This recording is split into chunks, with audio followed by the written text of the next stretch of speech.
Welcome to Blizzard Fire. We hope this video helps fire up your solution. In this video, I will show how to make butter paneer masala.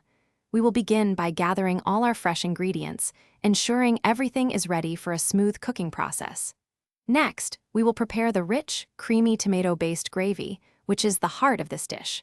Then, we will gently cook the paneer so it perfectly absorbs all those wonderful flavors. Finally, we will add the finishing touches and serve this delightful meal.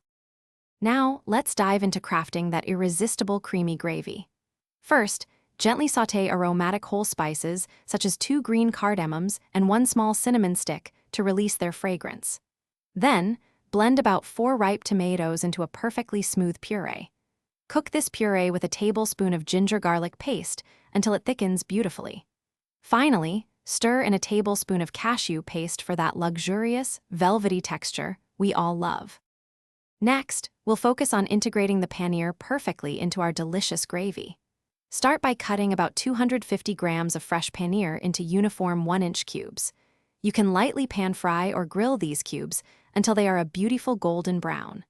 Then, gently fold the prepared paneer into the simmering, aromatic gravy.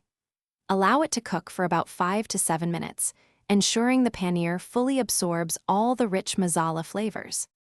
For our final touches, we'll elevate the dish to perfection. Stir in about 2 tablespoons of fresh cream and 1 tablespoon of unsalted butter for that signature richness. Season with a generous pinch of garam masala to enhance the aroma and flavor profile. Finally, garnish generously with finely chopped fresh cilantro.